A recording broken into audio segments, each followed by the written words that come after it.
안녕하십니까? 우리 하나님 말씀 신명기 28장 말씀 보겠습니다.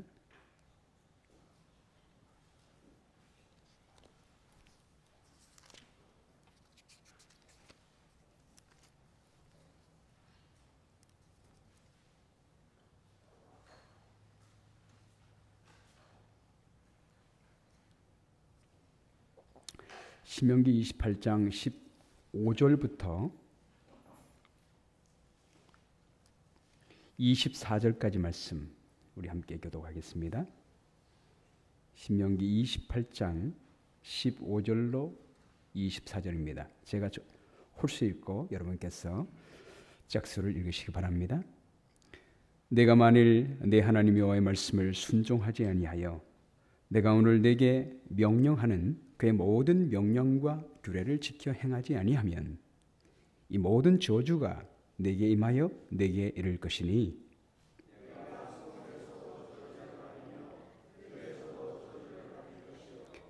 또 내 광주리와 떡 반죽 그릇이 저주를 받을 것이요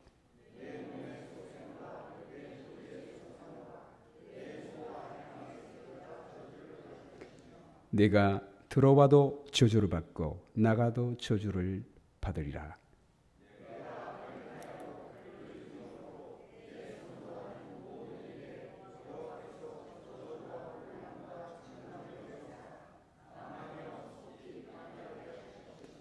여호와께서 내 몸에 연병이 들게 하사 내가 들어가 차지할 땅에서 마침내 너를 멸하실 것이며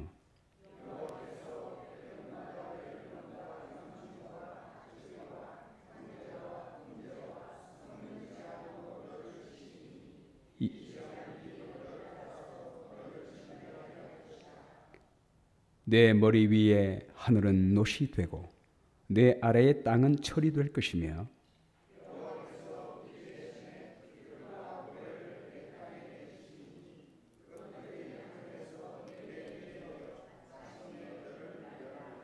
아멘. 물을 기호로 얘기하면 H2O이잖아요. H는 수소고 O는 산소이지요. 근데 이 수소와 산소를 따로 띄워놓게 되면 어떻게 됩니까? 산소만 있으면 어떤 역할을 하죠? 이 산소만 있으면 이 산소만 모여 있으면요 과산화가 되면요 우리 여러분 상처에 치료할 때 어떻게 합니까? 산소만 모인 그 과산화 수소수로 이렇게 하면 상처가 치료되잖아요. 상처가 치료된다는 말은 거기 있는 그 균을 죽이는 역할을 하지 않습니까? 또 산소는 용접하는 데도 씁니다. 수소는 더 큰 폭발성이 있습니다. 수소 폭탄이 있지 않습니까? 그래서 이렇게 파괴하는 속성을 갖고 있는 이 두 가지지만 이것이 합쳐지게 될 때에 우리에게 생명을 주는 물이 되는 모습을 보게 됩니다. 소금은 무엇입니까? 소금은 나트륨과 염소가 합해진 것입니다. 근데 이것도 두 가지를 띄워놓으면 어떻습니까? 나트륨과 염소 모두가 다 독극물이 됩니다. 죽이는 것이 되는 것입니다. 근데 나트륨과 염소를 함께 할 때 우리에게 유익한 소금이 되어서 우리에게 영향을 주는 것입니다. 우리의 삶에 저주가 이르러 온다 할지라도 그 저주가 하나님의 사랑과 예수 그리스도의 은혜와 합해지게 되면 그 저주는 축복으로 바뀔 수가 있다는 사실을 보여줄 수 있습니다. 오늘 신명기 28장은 우리가 가나안 땅에 들어가게 될 때 하나님께서는 하나님의 말씀대로 살라고 말씀하시면서 우리가 하나님의 말씀에 순종하면 축복을 받게 될 것이고 순종하지 않을 때는 저주를 받게 될 것이라고 말씀을 하고 있습니다. 신명기 27장에서는 에발산과 그리심산의 두 무리를 나누고 반포하라고 할 때 축복의 말은 기록되지 않고 저주의 말만 기록이 됐습니다. 그리고 28장에 보면 크게 세 부분으로 되어 있는데요. 첫 번째 부분은 우리가 하나님의 말씀에 순종하면 받을 축복에 대해서 말씀하고 있습니다. 두 번째 부분은 하나님의 말씀에 불순종하면 개인적으로 받게 되는 저주에 대해서 말씀하고 있어요. 그리고 세 번째는 우리가 하나님의 말씀에 불순종할 때 이스라엘 전체가 받을 저주에 대해서 말씀하고 있습니다. 그런데 수를 보면 축복을 받겠다는 말보다 저주를 받는 그 성경 절수가 훨씬 많음을 보게 됩니다. 지난 시간에 우리가 살펴봤던 부분은 우리 1절부터 14절까지는 우리가 하나님 말씀에 순종하면 받을 축복에 대해서 말씀했습니다. 오늘 15절부터 24절까지 말씀은 우리가 하나님 말씀에 불순종하게 될 때에 이르러오게 되는 저주에 대해서 말씀하고 있습니다. 15절 말씀에 내가 만일 네 하나님 여호와의 말씀을 순종하지 아니하여 내가 오늘 내게 명령하는 그 모든 명령과 규례를 지켜 행하지 아니하면 이 모든 저주가 내게 임하며 내게 이를 것이다. 근데 이 말이 똑같이 1절과 거의 비슷하게 패러프레이즈가 됩니다. 내가 네 하나님 여호와의 말씀을 듣고 내가 오늘 네게 명령하는 모든 명을 지켜 행하면 네 하나님 여호와께서 너를 세계 모든 민족 위에 뛰어나게 하실 것이다 라고 말씀했습니다. 반면에 하나님 말씀에 불순종하게 될 때 이르를 저주를 얘기할 때 보면 순종할 때 받을 축복과 아주 딱히 반대로 뒤집어 놓은 것과 똑같은 표현을 하게 됩니다. 오늘 16절 말씀에 내가 성읍에서도 저주를 받으며 들에서도 저주를 받을 것이고 내 광주리와 떡 반죽 그릇이 저주를 받을 것이고 내 몸의 소생과 내 토지의 소산과 내 소와 양의 새끼가 저주를 받을 것이며 내가 들어와도 저주받고 나가도 저주를 받으리라. 이것은 2절부터 6절 말씀에 보면 내가 하나님 말씀에 청종하면 모든 복이 내게 임하여 내게 이르느니 성읍에서도 복을 받고 들에서도 복을 받을 것이며 내 몸의 자녀와 내 토지의 소산과 내 짐승의 새끼와 소와 양의 새끼가 복을 받을 것이며 내 광주리와 떡 반죽 그릇이 복을 받을 것이며 내가 들어가도 복을 받고 나와도 복을 받으리라. 우리가 하나님의 말씀을 지키면 들어가도 복을 받고 나와도 복을 받는데 하나님의 말씀을 벗어나게 될 때 들어가도 저주받고 나와도 저주를 받는다. 그렇게 표현되어 있습니다. 그런 다음에 우리로 하여금 아주 궁금케 하는 성경 말씀이 20절부터 기록됐는데요. 내가 악을 행하여 그를 잊음으로 내 손으로 한 모든 일에 여호와께서 저주와 혼란과 책망을 내리사 망하며 속히 파멸하게 하실 것이며 여호와께서 내 몸에 연병이 들게 하사 내가 들어가 차지할 땅에서 마침내 너를 멸하실 것이며 여호와께서 폐병과 열병과 염증과 학질과 한재와 풍재와 썩는 재앙으로 너를 치시리니 이 재앙들이 너를 따라서 너를 진멸하게 할 것이라. 내 머리 위에 하늘은 노시 되고 내 아래의 땅은 철이 될 것이며 여호와께서 비 대신에 티끌과 모래를 내 땅에 내리시리니 그것들이 하늘에서 내 위에 내려 마침내 너를 멸하리라. 여기 우리가 하나님 말씀을 불순종하게 되면 저주와 책망을 내린다. 속히 파멸된다. 마침내 너를 멸하시리라. 재앙은 너를 치리라. 이런 말씀이 나와요. 이 말씀을 보면 우리 하나님은 우리가 잘못할 때마다 매를 치시고 멸망케 하시는 하나님이신가? 라고는 생각이 듭니다. 여러분, 우리 하나님 그런 하나님이에요? 많은 사람들이 이런 성경제를 보고 구약의 하나님은 무서운 하나님이다. 이렇게 하늘 위에서 도끼 눈을 뜨고 계시다가 그야말로 요즘 조사 심판에 대해 잘못 오해하시는 분들이 그 조사를 잘못 오해하셔가지고 조사하셔서 잘못된 분을 조사해가지고 이렇게 막 벌을 내리려고 하는 그런 하나님이십니까?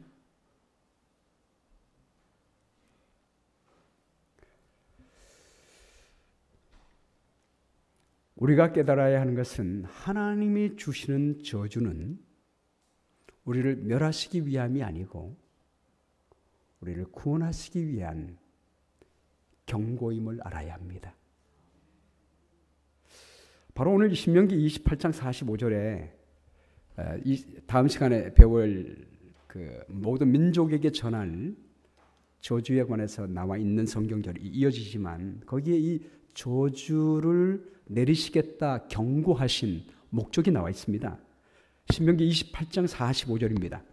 45절 46절 아주 중요한 말씀이니까 우리 함께 읽어보겠습니다. 28장 45, 46절 시작. 내가 내 하나님 여호와의 말씀을 청종하지 아니하고 내게 명령하신 그 명령과 규례를 지키지 아니하므로 이 모든 저주가 내게 와서 너를 따르고 내게 이르러 마침내 너를 멸하리니 이 모든 저주가 너와 내 자손에게 영원히 있어서 표징과 훈계가 되리라. 여기 표징과 훈계라는 말이 나오는데 이 표징이란 말이 히브리 말로 오트란 말이에요. 이 오트란 말은 깃발, 신호라는 의미가 있습니다. 사인이라는 의미가 있어요. 그리고 경고, 교훈이라는 말이 있습니다. 바로 표징과 교훈이 되리라. 이게 표징이 뭐가 되는 거예요? 교훈이 되는 것입니다. 여러분 바닷가에 가시면 지난번에 LA 중앙교회 우리 사경에 갔을 때도 그 바닷가에 한번 갔었거든요. 안식일 오후에 바닷가에 갔는데 그때 3월 말이었잖아요. 바닷가를 구경하겠다고 해가지고 뭐 옷도 못 갈아입고 오전에 예배드리고 오후에는 또 소그룹 세미나 해달라고 해서 세미나 하고 마치자마자 이제 바로 갔기 때문에 근데 갈 때 저는 LA니까 따뜻할 줄 알았어요. 왜냐면 그 전날 해가 쬐을 때는 뭐 너무 더워가지고 옷을 벗었거든요. 그 안식일 오전과 오후에 때는 뭐 굉장히 햇살이 좋았어요. 그런데 저희가 갈 때쯤 되니까 한 5시쯤 돼서 갔는데 해가 지면서 바람이 부는데 얼마나 추운지 와 너무너무 추웠습니다. 그냥 이가 다다닥 떨었어요. 그런데 제 아내가 춥다고 또 해가지고 제 옷까지 벗어 주셔가지고 저는 더 추웠어요. 근데 거기 가서 이제 바다에서 있는데 돌고래가 이렇게 잔뜩 다니는 것입니다.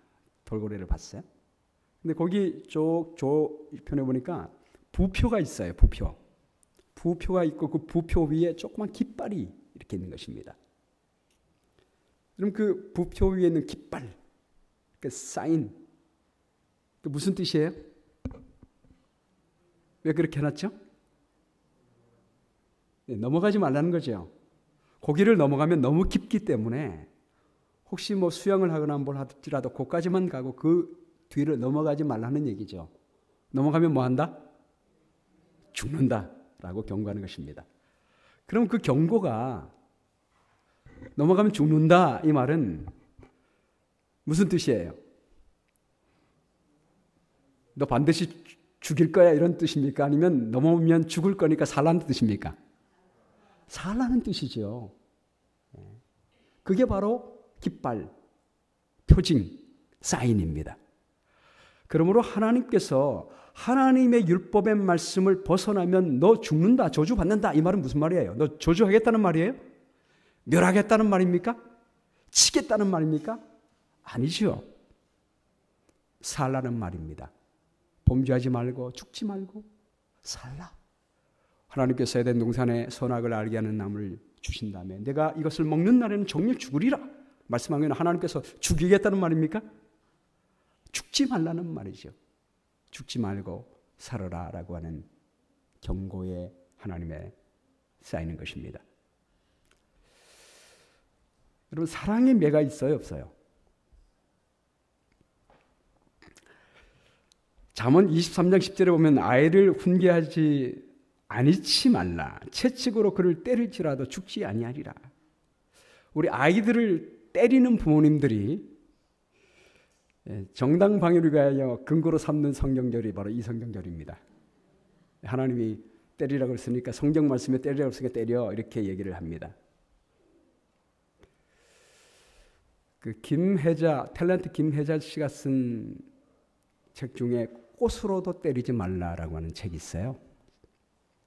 이미 출판된 지 오래입니다. 2004년도에 펴낸 책인데 이 책은 김혜자 씨가 1992년도에 여름 주말 연속곡 사랑이 뭐길래를 다 끝난 다음에 대학을 졸업한 딸과 함께 유럽 여행을 계획을 했는데 갑작스럽게 월드 비전에서 친선 대사로 활동해달라는 제의를 받게 됩니다.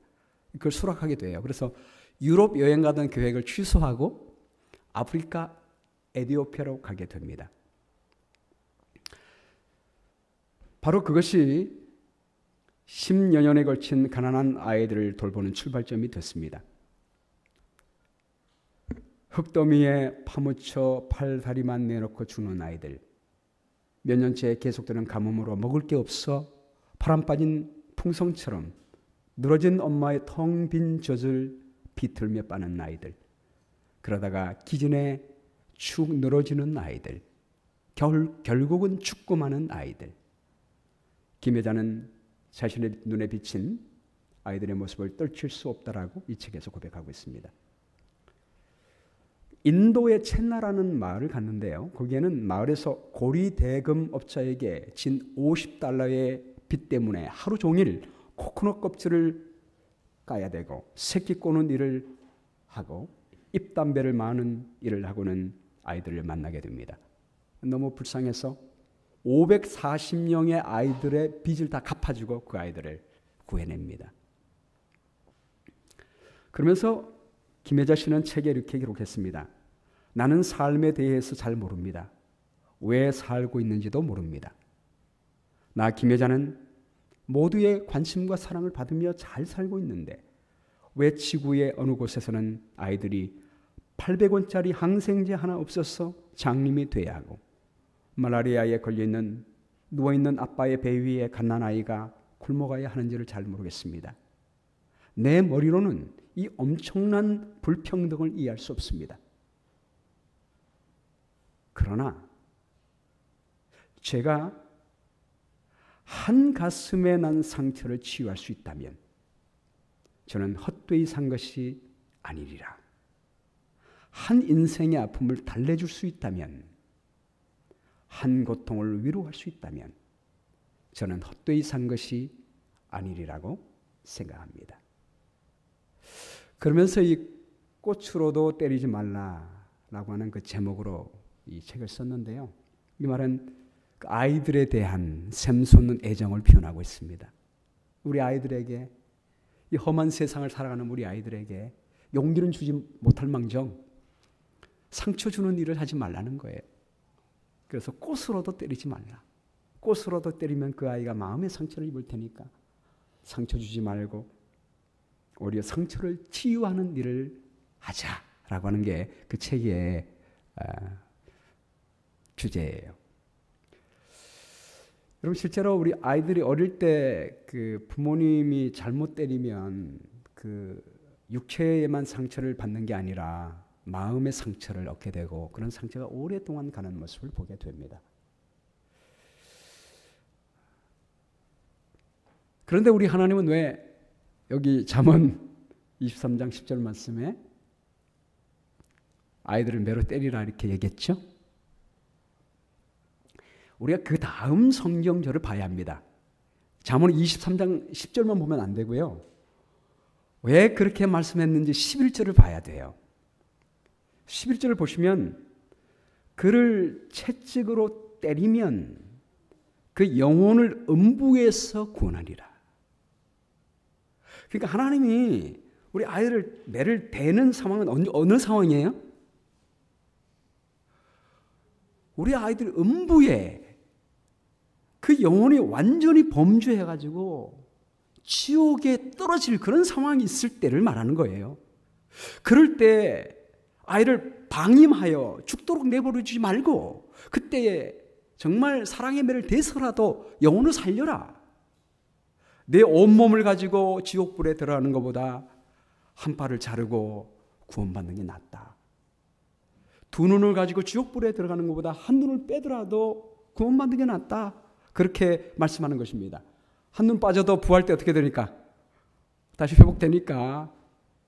그래서 그런 영원한 그걸 두고 말씀하신 거지 사소한 일을 잘못했다고 해서 그때마다 매를 대라는 말이 절대로 아닙니다.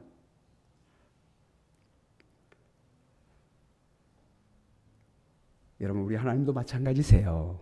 우리 하나님도 우리가 뭘 잘못할 때마다 이렇게 보시고 금방 매를 떼시고 치시는 분이 결코 아닙니다. 우리 출애굽기 34장 6절에 보면 모세가 하나님께 하나님의 모습을 저에게 좀 보여주세요 라고 했더니 하나님께서 여호와께서 그의 앞으로 지나가시며 반포하시되 여호와라 여호와라 자비롭고 은혜롭고 노하기를 더디하고 인자와 진실이 많은 하나님이라.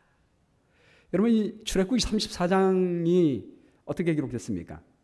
바로 앞에 32장을 보면요, 어떤 사건이 있었습니까? 모세가 시내산에 올라가서 하나님의 율법을 받고 율법의 말씀을 듣고 있는 동안에 40일이 지나갔습니다. 그동안에 밑에 있는 백성들이 그것을 참지 못하여 뭘 만들어요? 금송아지를 만들지요.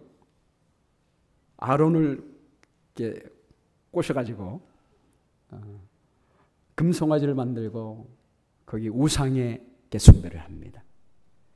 애굽에서 구원하신 그 하나님 대신에 우상을 숭배하던 백성입니다.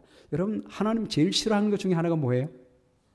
우상 숭배예요. 너무너무 싫어하신 것입니다. 그것은 배은망덕이고 생명의 하나님을 버리는 길입니다. 하나님의 질투는 우리 질투와 달라요. 우리 질투는 우리 중심이지만 하나님의 질투는 하나님 자신 중심이 아닙니다. 우리를 살리기 위한 질투예요. 우리가 하나님을 떠나가지고 다른 신을 사랑해서 우리가 잘 산다면 하나님 절대 질투하지 않습니다. 그러나 생명의 하나님을 떠나면 우리가 죽으니까 하나님께서는 절대로 다른 신을 섬기지 말라고 하시는 거예요.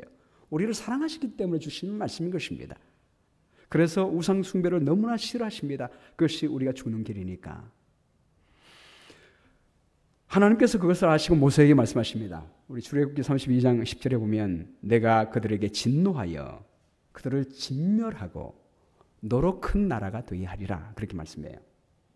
그랬더니 모세가 하나님께 기도하죠. 뭐라고 합니까? 하나님, 그렇게 하면 안 됩니다.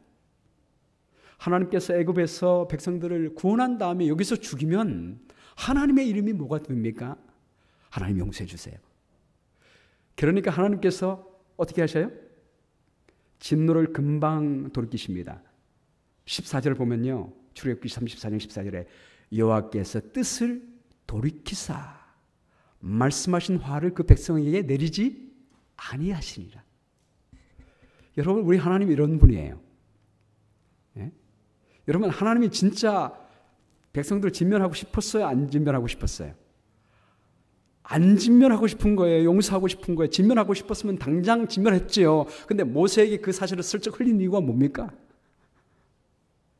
모세로 하여금 중보하게 만들고 그를 구원하기 위한 하나님의 사랑이 있는 것입니다. 그러니까 모세가 기도하자마자 그래, 그냥 용서할 꼬투리만 있으면 그걸 가지고 용서하시는 분이에요. 여러분, 이게 바로 하나님의 조사예요. 하나님의 조사는요, 어떻게 하면 우리 죄인이 구원할 꼬투리가 있는가, 그걸 조사하시는 거예요.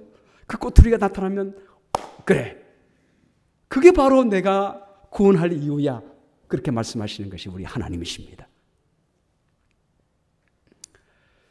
시편 103편 8절 말씀에도 여호와는 자비로우시며 은혜로우시며 노하기를 더디하시며 인자하심이 풍부하시도다. 이사야 48장 9절 말씀, 내 이름을 위하여 내가 노하기를 더디할 것이며 내 영예를 위하여 내가 참고 너를 멸절하지 아니하리라. 하나님의 성품 자체가 오래 참으시는 분이에요. 사랑은 오래 참는 분이에요. 그러므로 하나님의 이름을 위해서라도 우리가 잘못했을 때 우리를 위해서가 아니라 하나님의 이름과 성품을 위해서라도 하나님은 오래 참으시고 노하기를 더디하신 분이십니다. 여러분, 요나서 4장을 보면 요나가 복음 전한 다음에 산꼭대기에 올라가서 뭐 하고 있는 겁니까? 이렇게 하고, 요나가 복음 전할 때 복음 전했습니까? 아니면 심판을 전했습니까? 심판 전했죠. 너 너 40일이면 너희 다 죽었어, 너희들. 너 죽어야 돼. 뭐 이런 마음으로 전했습니다. 그리고 이것들 죽나 안 죽나 위해서 이제 보고 있죠. 이렇게 딱. 하나님께서 심판하시나 안 하시나. 그런데 하나님께서 어떻게 하셨어요? 40일이 지났는데 40일째가 D-Day가 딱 됐는데 심판을 안 하셔. 소돔과 고모라 성을 멸망시킬 때처럼 하늘에서 불이 쫙 내려와야 되는데 불이 안 내려와. 하루 이틀 지냈는데도 안 내려와요. 가보니까 회개했어. 하나님께서 뜻을 돌이켜서 심판하기를 취소해버렸어요. 심판 캔슬. 그러니까 요나가 화가 났습니다. 그리고 하나님께 따지는 말이 뭐예요? 요나서 4장 10절에 보면 하나님이 그들이 행한 것, 곧 그 악한 길에서 돌이켜 떠난 것을 보시고,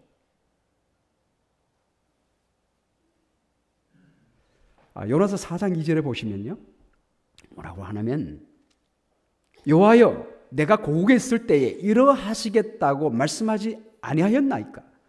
그러므로 내가 빨리 다시스로 도망하였사오니 주께서는 은혜로우시며 자비로우시며 노하기를 더디하시며 이내가 크시사 뜻을 돌이켜 재앙을 내리지 아니하시는 하나님이신 줄 내가 알았습니다. 내가 이럴 줄 알았어요. 그래서 제가 도망간 겁니다. 요나는 알았어요. 죄악을 범한 백성들에게 심판 내리겠다, 저주 내리겠다 하는 그 뜻은 무슨 말이에요? 그 경고는 심판하겠다는 뜻이 아니라 살리겠다는 뜻임을 요나는 알았습니다. 대본에. 그래서 도망간 거예요. 근데 정말 그 뜻대로 니느웨 백성들이 회개했을 때 하나님께서 그 정한 심판을 돌이키신 것입니다.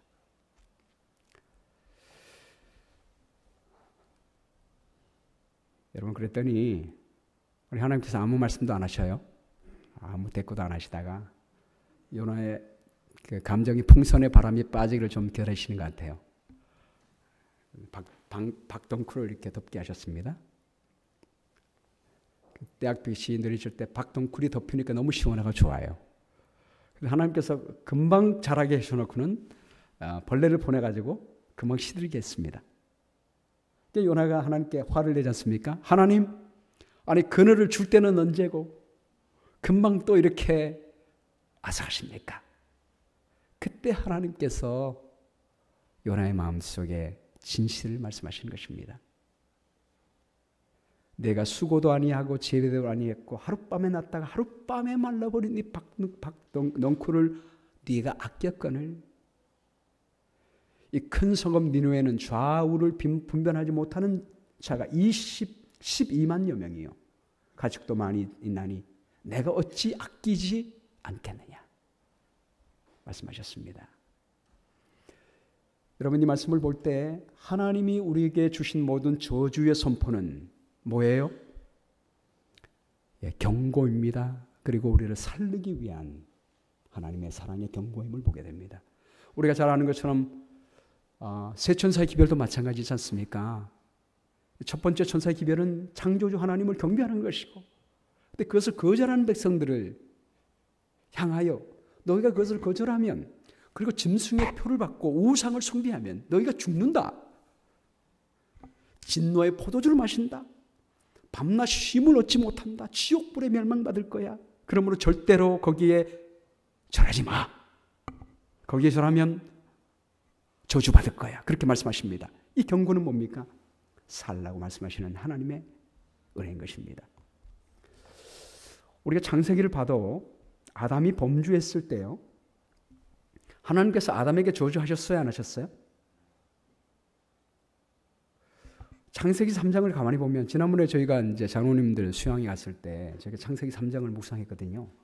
제가 새롭게 깨달은 사실은 뭐냐면, 아담과 하와가 저주했을 때 아담과 하와에게 그 죄의 결과로 잉태 고통과 땀을 흘리는 수고에 관한 벌처럼 보이는 것은 내리셨지만 저주란 단어가 없어요. 근데 뱀에게는 분명히 말하기를 뭐라고 합니까? 내가 너를 저주하리니 라고 했고, 또 누가 저주받는다고 했어요? 땅이 너로 인하여 저주를 받는다라고는 했습니다. 그러나 우리 사람을 향하는 저주란 말을 하지 않았습니다. 사실 가만히 보면 여자가 잉태의 고통을 당하는 것과 우리 남자들이 땀을 흘려 수고하는 것이 결과적으로 저주예요, 축복이에요? 예, 축복인 것입니다. 우리로 하여금 하나님의 사랑을 깨닫고 회개하여 돌이키게 하는 하나님의 축복임을 보게 됩니다. 그리고 창세기 3장 15절에 내가 너로 여자의 원수가 되게 하겠다. 우리 하나님께서 싸우시겠다는 대쟁투의 대상은 죄를 범한 아담과 하와가 아닙니다. 죄를 범하게 한 사탄을 대항하여 싸우시겠다고 말씀하신 것입니다. 대신 아담과 하와에게는 뭘 입혀주셨어요? 가죽옷을 입혀주시며 우리를 구원하시겠다고 말씀하신 것입니다. 여러분, 그러므로 우리 눈에 보기에 저주라고 생각하는 경고, 이 모든 것들은 모든 것을 합력하여 선을 이루시고 우리를 구원하고자 하는 하나님의 놀라운 사랑임을 여러분 기억하시게 되기를 간절히 바랍니다. 그런데 우리 한 가지 알아야 되는 것은 저주는 징계예요. 징계입니다. 저주가 아니라 징계입니다. 그래서 저주란 말이 나올 때 징계다 이렇게 생각하시면 됩니다. 이 징계와 시련의 차이가 뭐예요? 징계는 히브리 12장 8절 말씀처럼 징계는 다 받는 것이오늘 너에게 없으면 사생자의 참 아들이 아니다.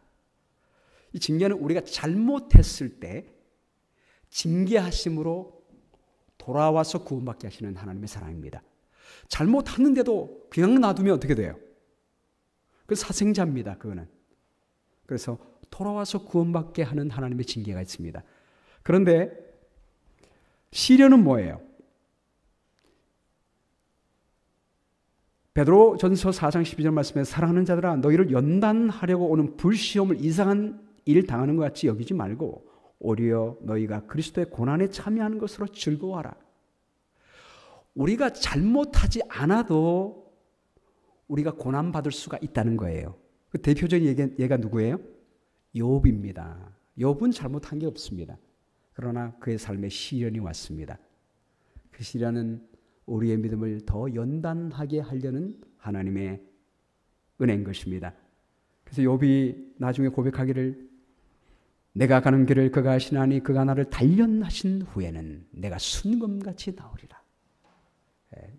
더 정결한 백성 되기 위하여 우리에게 시련을 주는 모습을 보게 됩니다. 여러분, 어쨌든 징계건 시련이건 모든 것이 다 누구를 위한 거예요? 우리를 위한 하나님의 사랑임을 기억하시게 되기를 간절히 바랍니다. 오늘 우리 이영숙 씨가 돌아가셔서 장례식을 했거든요.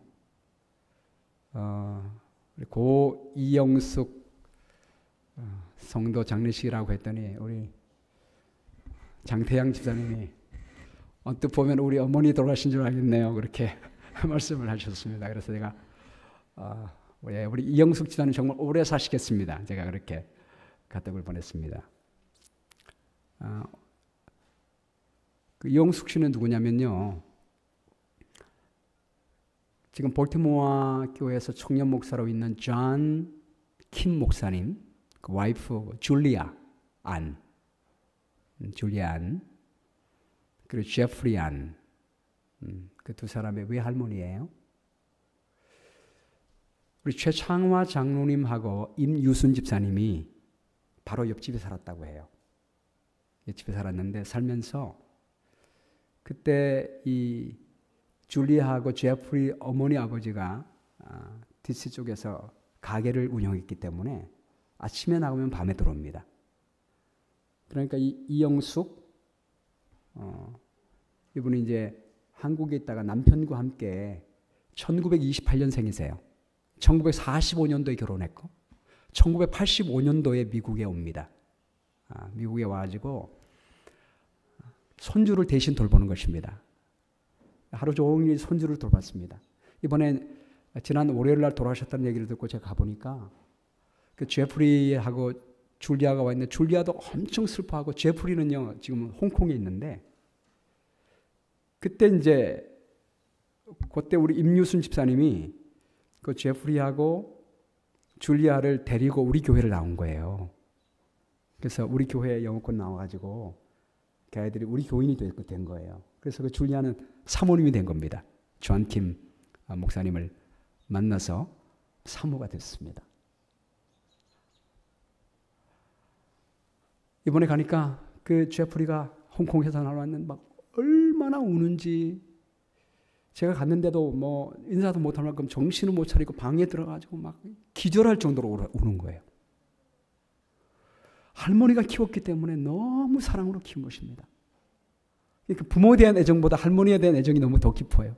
그러니까 할머니가 돌아가시니까 너무 슬퍼 우는 것입니다. 제가 그걸 보고 이분이 정말 90세예요. 올해 90세고 그 남편과 73년 결혼 생활을 했다고 그래요.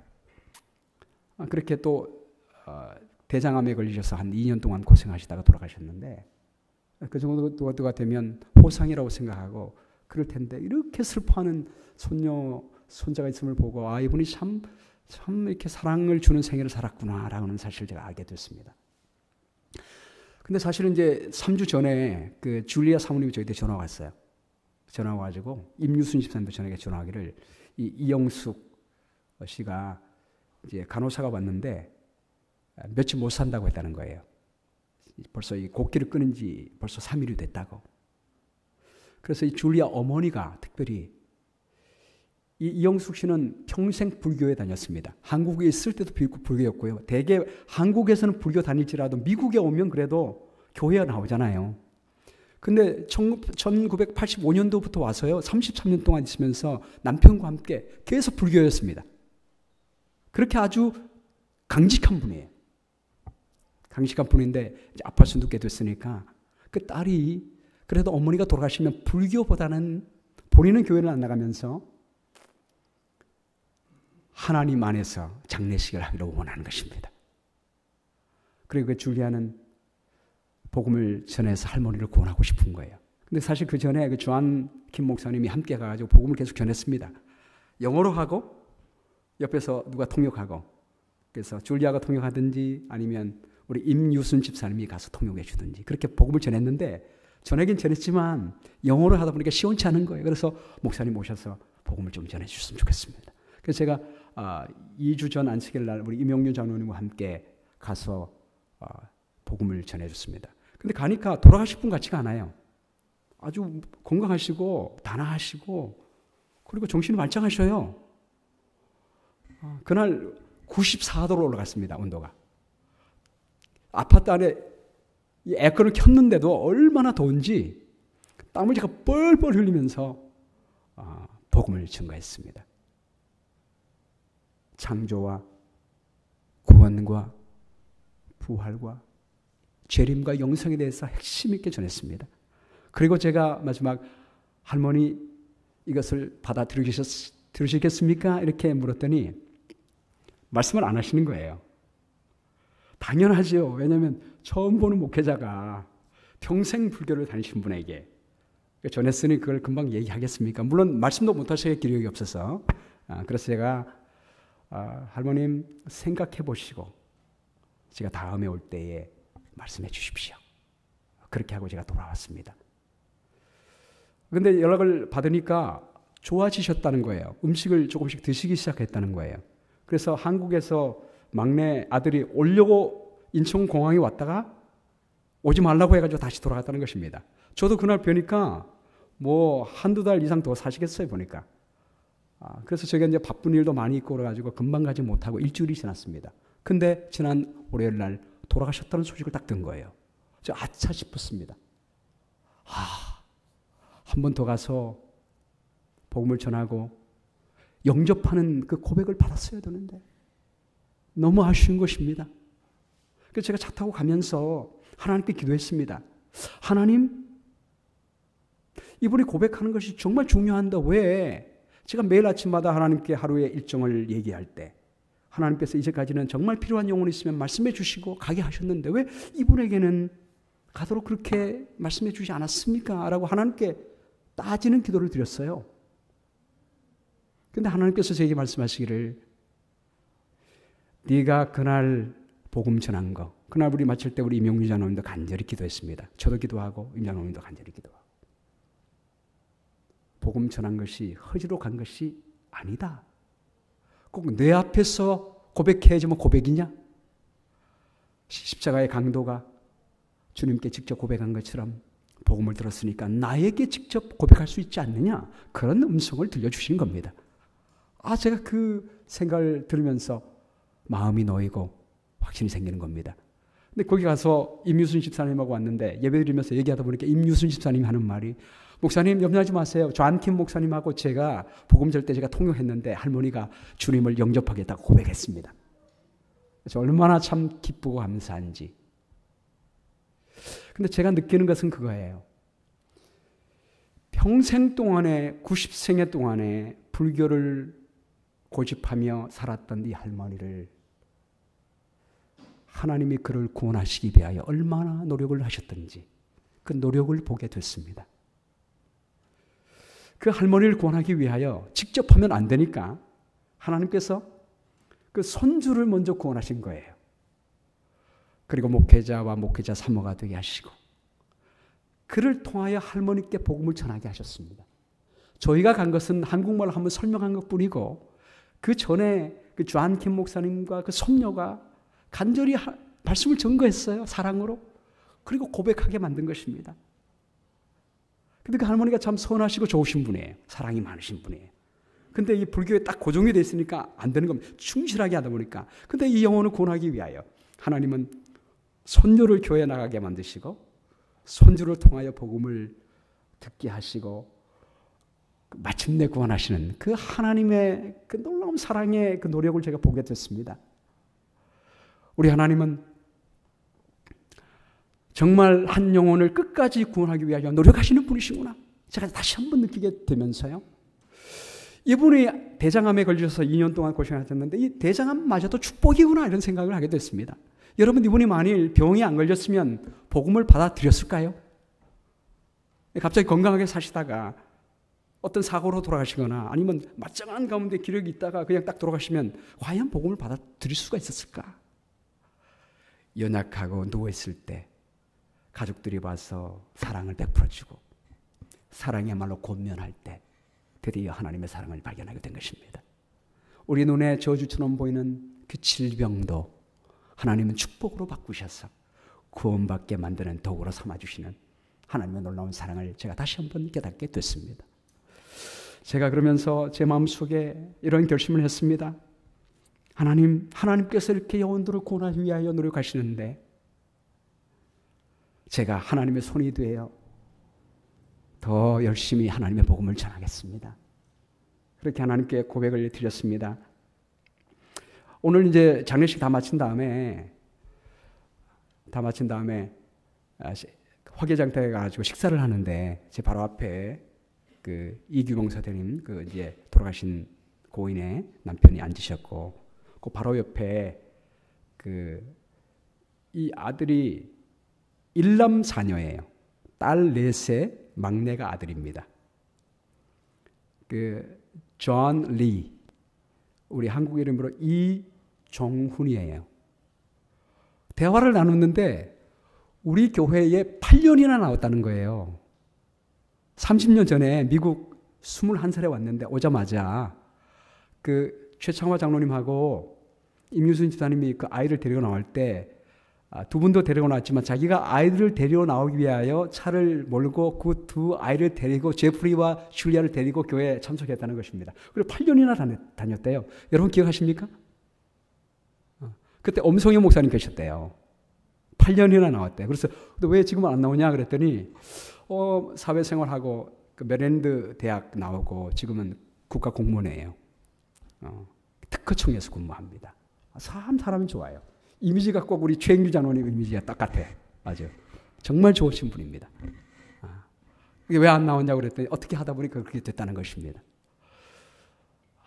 다시 나오시라고. 다시 나오시라고.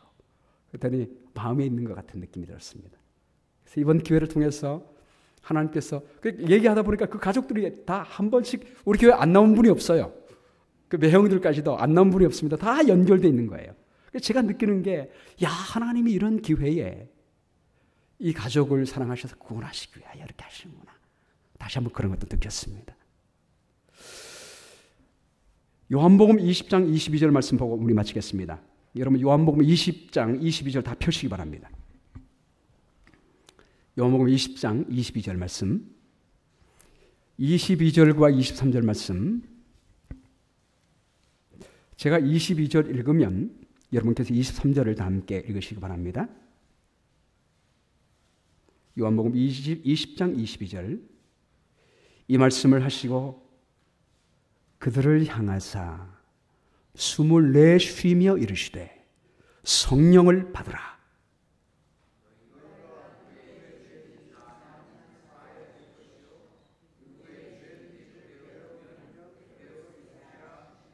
아멘.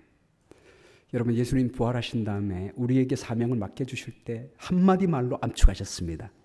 성령을 주시며 말하기를 뭘 하라? 너희가 누구의 죄든지 사하면 사해질 것이다. 그대로 두면 그대로 있으리라. 우리가 전해야 할 복음의 핵심은 죄인들에게 하나님의 용서를 전하는 것입니다. 비록 죄인일지라도 하나님께서 우리를 용서하셨다는 것입니다. 우리가 그 용서를 전할 때 그 죄인의 그 용서함을 받아들이기만 하면 구원하시겠다는 하나님의 사랑의 손길을 보게 됩니다. 여러분 우리 하나님 지금도 저주처럼 보이는 여러 가지 것들을 통하여 우리를 구원하시기 위하여 노력하고 계십니다. 우리도 하나님의 손이 되어 많은 영혼들에게 이 죄 사함과 용서의 기별을 전하여 많은 영혼들을 구원하는 주님의 손이 되시게 되기를 주의 이름으로 축원합니다.